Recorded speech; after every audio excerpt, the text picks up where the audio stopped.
거기 사는 증시 각도기. 안녕하세요. 나침반 안지원입니다. 증시 쪽집게 류현입니다. 네. 아직도 잘 안 맞네요. 네. 오늘 하고 3일, 3-4일 정도는 저 각도기님이 휴가를 가셨습니다. 저희가 대신하겠습니다. 각도님 휴가 때는 원래 장이 좋잖아요. 오늘 휴가면 아침부터 가셨어야 되는데 늦게 그렇죠. 가시더라고요. 되게. 그래가지고 오후 때 갔죠. 시장이 안 좋았나 봐요. 내일부터는 좀 기대를 해보겠습니다. 일단 뭐 오늘 시장이 하이닉스만 올라서 다른 종목들은 별로 안 좋더라고요. 네, 하이닉스도 조금 오른 게 아니라 한 6% 굉장히 많이 급등을 했는데 그럼에도 코스피가 0.5% 빠졌다는 거는 다른 데서 그만큼 하락이 좀 많이 나왔다는 거겠죠. 오늘 뭐 오른 게 전기전자 섹터 딱 하나밖에 안 올랐고 모든 업종이 다 많이 빠졌는데 전기전자 섹터에서도 하이닉스만 많이 올랐어요. 사실 뭐 우리나라 증시가 다른 나라에 비하면 좀 그래도 잘 버틴 편인데 요즘에 이제 좀 계속 좀 뭐 양봉도 나고 며칠간 올라서 기대감이 좀 있었잖아요. 오늘 또 엔비디아가 뭐 좋은 실적 발표하면서 이제 반도체 주가가 좀 오르지 않겠나 했는데 뭐 몇 개 종목 빼놓고는 다들 뭐 조금씩 다 빠져서 역시나 좀 요걸 또 기회삼아 아마 단기적으로 매도하는 분들이 좀 계시구나 이런 생각이 좀 들더라고요. 아마 하이닉스는 외국인이 사서 오른 걸 거예요. 네, 기관은 좀 팔았고 외국인이 많이 샀습니다. 네. 근데 예전에도 말씀드렸지만 그 삼성과 하이닉스가 동시에 감산하는 기간 동안에는 수익률을 평균적으로 보면 하이닉스가 훨씬 높고 그리고 이제 소부장 평균적으로 하이닉스 그 다음이고 그 다음이 이제 삼성전자 수익률 정도 순서였거든요. 물론 소부장 중에서는 훨씬 더 하이닉스보다 많이 오른 종목들이 분명히 있겠지만 평균적으로는 하이닉스가 더 주가가 좀 많이 올랐다는 결과는 있습니다. 오늘 코스피는 0.5% 하락했고 코스닥은 0.9% 많이 하락했습니다. 개인 투자가 오늘 코스피 코스닥 둘 다 한 5,700억 정도 매수를 했고요. 외국인은 코스피만 2,000억 사고 코스닥은 1,000억 정도 순매도를 했습니다. 오늘 전기전자 섹터만 상승을 했습니다. 0.5% 상승했는데 하이닉스가 6%로 제일 많이 상승을 했고 삼성전자는 장중엔 좀 오르다가 0.4% 상승으로 마감을 했습니다. 뭐 SKIT랑 대덕전자 이런 데다가 2%대 상승을 했고요. 기계 섹터는 그냥 0%였는데 종목별로는 뭐 EM 플러스, TOIM, 한미반도체, 두산밥켓, 현대엘리베이터 정도 상승을 좀 했습니다. 제일 많이 하락한 업종은 의료정밀 섹터. 여기선 SD바이오센서와 덴티움이 2%대씩 나란히 하락을 했고요. 의약품 섹터는 좀 대형 바이오 회사들이 전반적으로 다 하락을 했습니다. 셀트리온, SK바이오사이언스, 종근당, 북강약품, 녹십자, 신풍제약, 삼성바이오로직스 다 1에서 3%씩 골고루 하락을 했습니다. 운수장비 sek터도 골고루 하락을 했습니다. 여기서도 자동차 그리고 자동차 부품주들, 조선주들 이렇게 있는데 뭐 다 하락했습니다. 뭐 상신브레이크는 어제 많이 올랐는데 오늘 6% 하락, 대우조선도 어제 많이 올랐는데 오늘 6% 하락했고요.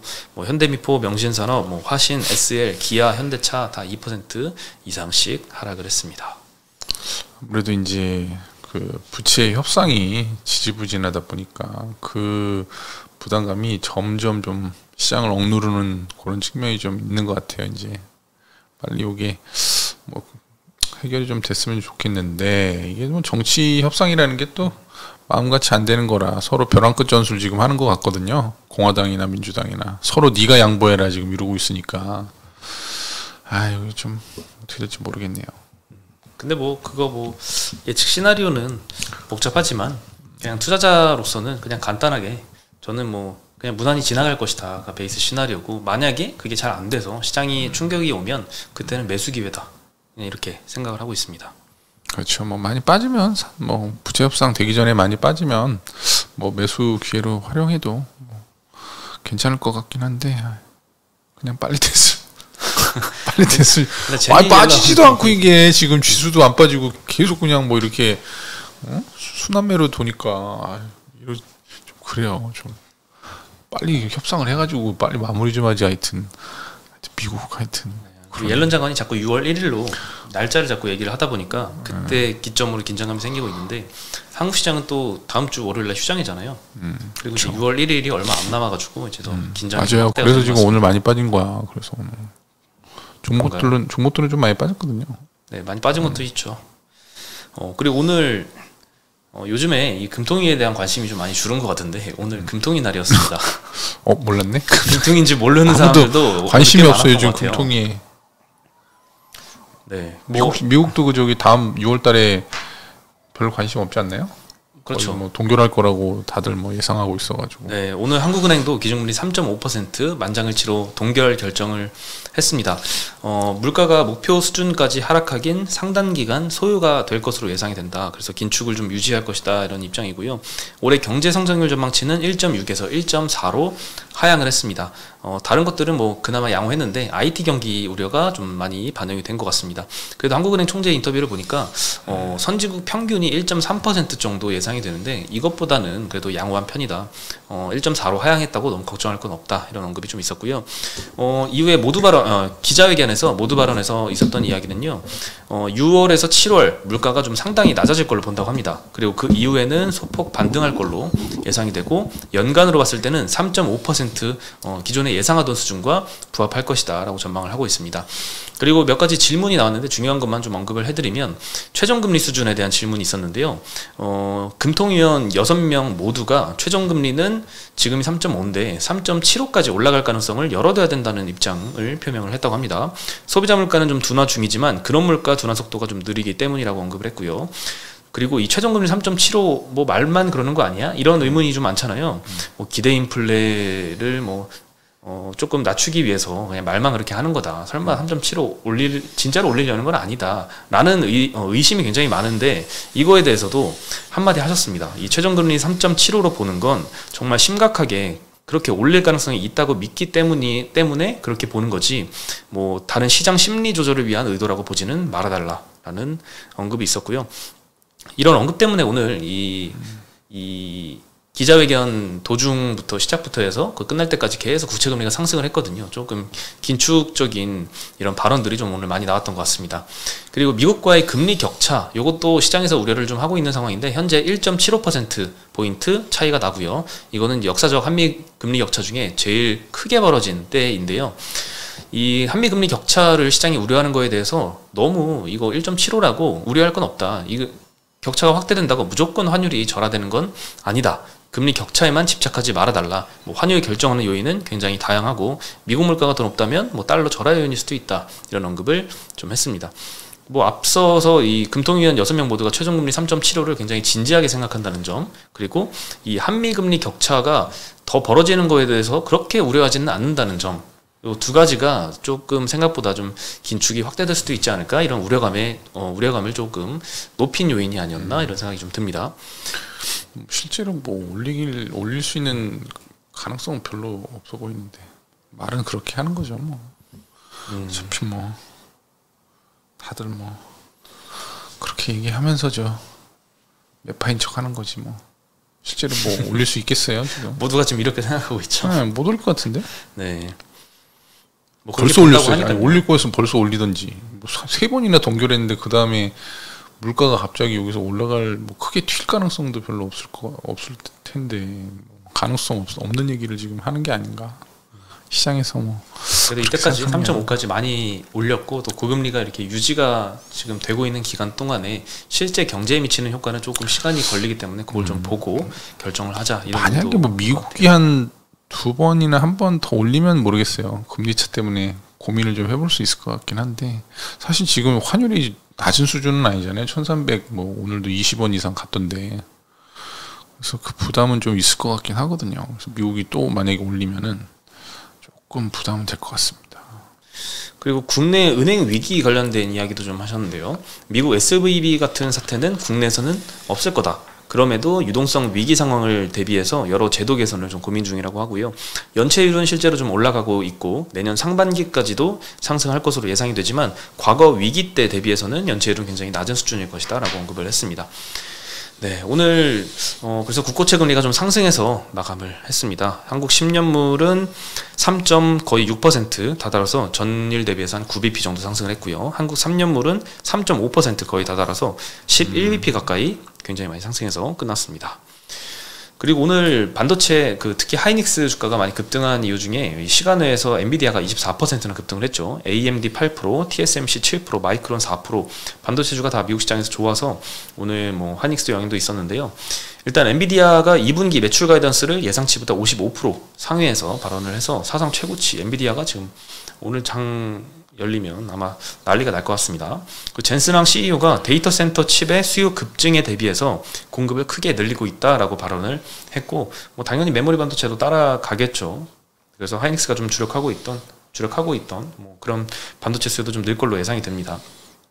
그래서 감산 결정 이미 삼성, 하이닉스 모두 결정을 했고, 수요만 올라오면 업황이 반등되는데 이런 AI용 이 고성능 반도체 쪽에서 먼저 수요 확대되는 게 좀 확인이 되다 보니까 좀 반응이 좋은 것 같습니다. 이제 나머지 재고가 여전히 많은 제품들도 시간 문제겠죠. 예, 수요가 반등하면 주가도 더 반등할 수 있지 않을까 생각이 듭니다. 네, 그리고 뭐 다른 반도체 업체들이 좀 많이 하이닉스만큼 상승하지 못했던 건 좀 아쉬웠고, AI주들도 아침에는 굉장히 많이 상승을 했는데 상승폭을 많이 반납해서 마감은 했습니다. 네, 그리고 삼부토건이 요즘에 계속 상승을 이어가고 있는데요. 5일 만에 거의 더블로 주가가 상승을 했습니다.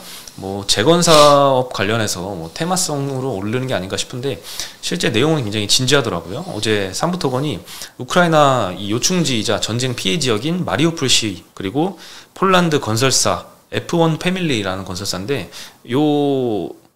요들끼리 MOU를 체결을 했다고 합니다. 그리고 폴란드 건설사 F1 패밀리는 현재 우크라이나 부차 지역에서 재건 사업을 진행 중이라고 하니까, 이 마리우폴시 그리고 재건 사업을 이미 진행 중인 폴란드 건설사와 MOU를 체결했다고 하니까 나중에 이제 복구 사업이 진짜 진행되면 뭔가 제 역할을 할 수 있지 않을까, 이런 기대감이 좀 많이 반영이 되는 것 같습니다.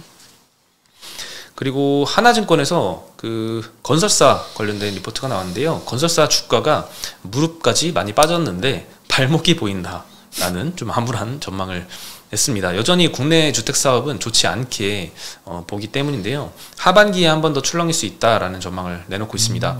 주택 사이클은 보면은 보통 이제 기준금리 인하를 시작하면 그 이후에 주가 상승까지 1년 이상 정도 소요가 된다고 합니다. 근데 이제 왜냐하면 기준금리 인하 후에 부동산 가격이 어느 정도 반등을 하고, 그럼 미분양이 감소하고 착공이 증가하면서 건설사의 주가도 상승하는 흐름으로 이제 가는데, 아직 국내 기준금리를 보면은 올해는 쭉 동결로 보나 봐요. 하나증권에서는. 그리고 내년 초에나 되어야 인하를 할 것으로 보이기 때문에 아직 기준금리 인하는 시작도 안 했다. 그러니까 과거 상승 사이클상 기준금리 인하가 시작되고 1년 좀 더 걸려서 주가의 이 추세적인 상승이 일어나는데 아직은 좀 멀어 보인다. 그래서 지금 무릎인데 발목까지 더 갈 여력이 있다, 이런 전망을 하는 것 같습니다. 네, 그래서 주가 상단은 PER 5배 수준이다라고 진단을 했습니다. 상단이 PER 상단이죠. 짜네요. 네, 짜네. 상당히 보수적으로 좀 보고 있습니다. 오히려 시멘트와 레미콘 업체가 그나마 좀 올해는 가격 인상 효과가 좀 반영이 되면서 매출액이 11% 오르고 영업이익은 30% 오를 것으로 전망을 하고 있습니다. 최근에 중소형 건설사들이 이 재건 사업 관련해서 좀 테마성으로 다 같이 좀 많이 상승을 했었는데 오늘은 좀 많이 하락을 했습니다. 네, 그리고 게임주들도 오늘 그렇게 좋지 않았습니다. 특히 NC소프트가 신작 발표를 했는데요. 어제 11년 만에 MMORPG 신작 스론 앤 리버티 베타 테스트 버전을 공개를 했고요. 보통은 뭐 이게 반응이 어느 정도 좋아도 신작 발표하면 주가는 좀 하락하는 경향이 좀 많이 보였었거든요. 근데 어제 게임 커뮤니티에서 일부 이용자들이 뭐 호평도 많이 냈다고 합니다. 이것도 좀 하락에 영향을 끼쳤던 것 같습니다. 아니 이거 선 반영돼가지고 오른 것도 없는데 오늘 또 많이 떨어졌네. NC소프트는. 최근에 특징이 선반영돼서 오른 게 없어도 신작 발표하면 떨어지더라고요. 게임주들은 좀 전반적으로 다 안 좋은 것 같아요. 요즘에. 좋은 게 별로 보이질 않아요. 게임주들은. 걱정스럽긴 하네요. 게임주들. 특히나 이제 중국 모멘텀에 좀 좌우가 많이 되잖아요. 네. 그쪽 시장을 가능성을 염두에 두고 평균적인 멀티플보다는 높은 멀티플을 좀 부여받고 있으니까, 네, 뭐 그런 게 해결이 조금 안 되는 상황이잖아요. 지금 중국과의 관계도 좀 악화되고, 당장 어제 정영화 씨 출연도 갑자기 취소가 되고, 이런 환경이다 보니까 게임주가 좀 주가를 강하게 뽑기는 좀 부족한 상황인 것 같습니다. 그래서 그런 종목들 중에 게임주가 제일 약한 것 같아요. 엔터 종목들 중에 그런 이렇게 좀 즐기는 종목들 중에는 콘텐츠도 좀 약하죠 요즘. 콘텐츠도 뭐 그렇긴 하죠. 예, 스튜디오 드래곤도 뭐 항상 중국 모멘텀이 좀 깔려서 높은 멀티플 받아왔는데 돈을 못 벌어. 콘텐츠는 돈을 못 버니까 돈을 좀 벌어와야 되는데 쉽지가 않나 봐요. 넷플릭스한테 다 그냥 뜯겨가지고 돈은 넷플릭스만 벌어. 예. 돈 쏴주는 제작사한테 돈 쏴주는 방송사들도 지금 1분기에 광고 매출이 막 30-40%씩 꺾였기 때문에 여력이 지금 없는 상태이긴 합니다. 네. 아, 그리고 뭐 히트 콘텐츠가 나와야 되는데 요즘에 재밌는 드라마 같은 건 많던데 그렇게 막 엄청 히트 수준의 시청률은 안 나오더라고요. 더 글로리 이후에 없지 않나요? 뭐 재밌는 게? 그렇죠. 최근에 뭐 없었던 것 같은데. 기대했던 여러 뭐 인기 있는 작품들도 시청률 한 12%, 13% 정도 이 정도에 그치고. 그저 뭐죠? 닥터 차정수, 김사부가 굉장히 기대를 좀 사람들이 했던 것 같은데 조금 실망스러운 점이 좀 있는 것 같아요. 시청률에서. 네, 시즌 1, 시즌 2가 최고 한 17%까지 시청률이 나왔었거든요. 그게. 그리고 지금 봄이라 다 바깥으로 나가기 때문에 잘 안 봐. 그 영화도 잘 안 보고. 네. 날씨가 좋잖아요. 그림 같은 풍경이 있는데 뭐 하려고 거기 들어박혀가지고 보겠어요. 밖에 나가서 즐겨야지. 그렇죠. 뭐 코로나 때문에 오래 갇혀 있었던 직후라서 또 더 그런 것 같습니다. 네, 그리고 오늘 화장품주들도 주가가 별로 안 좋았는데 오늘 유일하게 아이패밀리 SC가 1% 상승했습니다. 오늘 뭐 아모레, LG생건, 코스맥스, 한국콜마, 클리오 뭐 다 빠졌는데 여기만 상승을 했습니다. 아이패밀리 SC에 이제 로맨이라는 브랜드가 있잖아요. 일본에서 굉장히 인기가 많은데 일본의 최대 화장품 플랫폼인 립스에서 5월 트렌드 어워즈 1위를 차지했습니다. 1위한 제품은 이제 로맨 제품 중에서도 3월에 론칭했던 편의점 로손에 이제 전용으로 들어가는 브랜드인 멜로우 아이 팔레트 라는 제품이 1위를 차지했고요. 이게 회원들의 평점, 리뷰, 브랜드 페이지 방문자 수 이런 것들을 종합해서 평가해서 순위를 결정을 한다고 합니다. 론칭 2달 만에 1위를 기록을 했다고 하고요. 로맨 브랜드는 옛날부터 인기가 많았습니다. 21년도, 22년도에도 일본의 이 화장품 평가 순위 1위를 기록을 계속 했었고요. 여전히 뭐 마스카라, 틴트, 네일 이런 여러 색조 카테고리에서 높은 인기를 유지 중이고 또 1분기에도 실제로 일본 매출액이 전년 대비 한 35%나 급증을 해서 지금 인기를 계속 구가하고 있습니다. 저는 이거 작년도에 한 1년 전에 이거 아이패밀리 SC를 분석을 한번 해봤는데 네네. 그때 고민을 하다가 투자를 안 하기로 결정을 했었거든요. 네. 그때도 뭐 일본에서 이제 인기가 뭐 많다 이런 얘기는 많았고 국내도 인기가 많았는데 화장품의 특성상 이 인기가 쉽게 이렇게 확 상승했다가 또 오래 지나지 않아서 쉽게 꺾여버리는 경향이 좀 있더라고요. 그런 종목이 한두 개가 아닙니다. 네, 그래서 과연 얼마나 오래 갈까에 대한 확신이 없어가지고 투자를 이어가지 못했는데 결국에는 지금까지는 굉장히 좀 많이 그러네요. 팔리고 있습니다. 이게 그 연예인이 대표인 그 회사죠? 아닌가요? 잘 모르겠습니다. 김태욱인가 그 저기 아닌가? 하여튼 제 기억엔 그런데. 근데 뭐 화장품 회사들 그 예전에 뭐 잘 나갔던 회사들 있잖아요. 뭐 제닉이니 무슨 무슨 팩 뭐 이런 회사들 굉장히 많았는데 지금 다 사라졌어요. 지금 주가 다들 안 좋고 그래서 이렇게 그게 이제 지속 가능성이 있느냐 한번 뭐 뜰 수야 있겠죠. 뭐 이렇게 잘 또 뭐 이렇게 제품 하나 잘 만들어 가지고 연예인 잘 써서 광고 잘하면은 또 하나 뜨긴 하는데. 지속적으로 이게 또 그 다음 제품을 또 론칭해서 잘 되는 게 쉽지가 않아가지고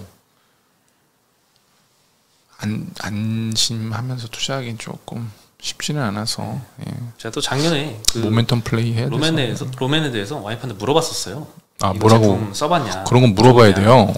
그거 이미 옛날에 선물 갔다고? 예, 요즘에는 안 쓴다. 뭐 이런 약간 시덥지 않은 반응이더라고요. 그래가지고 그 반응도 좀 한 영향을 했죠. 그래서 투자를 안 했다? 네, 지금 와이프 탓을 하는 거야? 이 방송을 안 보기를. 네. 뭐 그리고 그 올리브영의 입점 앞두고 있었는데 보통 올리브영 입점을 하면 그때가 이제 거의 실적 피크아웃인 경우가 좀 많이 있었어서 그런 부분도 좀 걱정이 돼서 투자를 안 하기로 결정을 했는데 결국에는 뭐 제 생각과 다르게 일본에서 활로를 많이 뚫어가지고 이게 브랜드 가치가 없으면 어려워요. 아이 패밀리 이거 브랜드가 있나? 있어요? 없죠. 네, 그렇죠. 사람들이 살 때 뭐 가성비 따져서 요 하나는 품목은 살 수 있는 것 같은데 보통 그렇게 안 하잖아. 화장품도 저 뭐죠? 유명한 브랜드? 뭐 샤넬 예를 들면 샤넬 하면 그 샤넬에서 나오는 건 다 이렇게 그냥 사잖아요. 믿고 선물용으로도 주고. 근데 이거 선물용으로 주나? 모르겠어요. 안 줄 것 같은데. 예, 옛날에 그 약간 좀 젊은 세대 사이에서 그러니까 이 브랜드가 이제 갖춰져야 가격을 막 올릴 때 소비자들의 좀 저항이 좀 덜하거든요. 뭐 명품들 막 올릴 때 막 엄청 올려도 그냥 뭐 많이 사잖아요.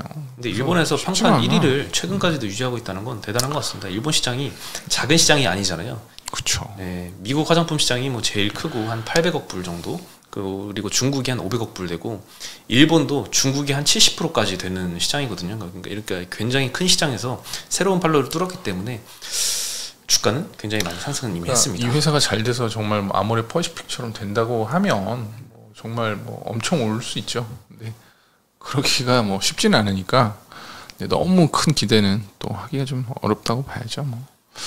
오늘은 뭐 또 보니까 뭐 2차 전지들도 좀 빠지고 네, 전반적으로 시장이 뭐 좋지는 않습니다. 네, 뭐 하이닉스 빼고는 네. 이렇게 좋은 게 없습니다. 오늘은 아마 내일도 오늘이랑 별반 차이가 없지 않을까. 오늘 미국 시장에서 만약에 전강 후 약이 되면 뭐 내일도 뭐 그냥 저냥 그런 시장이 되지 않을까. 엔비디아가 잘 지켜주길 네. 바라겠습니다. 네, 오늘 보겠습니다. 소식은 여기까지고요. 내일은 각도님이 없는 관계로 저희 둘이 또 다시 인사드리겠습니다. 안녕. 안녕.